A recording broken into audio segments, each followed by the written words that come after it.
මේක ලංකාවේ අද්විතීය හරි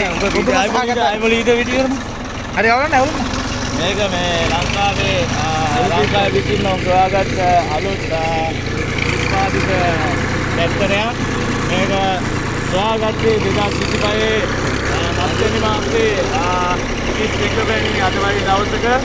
ඒකේ නිෂ්පාදකකරු අල් මොහමඩ් බල්දුල් උල්හල්ලා ඉන්නවා මෙතන. ඔහුගේ නිර්මාණයක්. ඔව් රෝද තුනේ යන්නේ.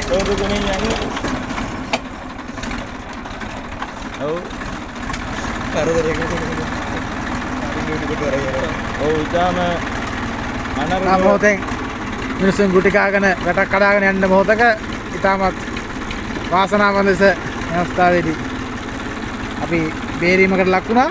කොම්පැනියේ මැනේජර් මහත්තයා අප සමග සිටිනවා. අය කාදිනල් බර්හුජ්ජා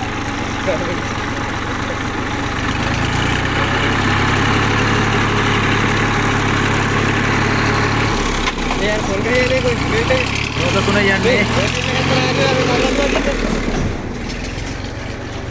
මේ ටැක්ටරේ රෝද හතරක් තියෙද්දි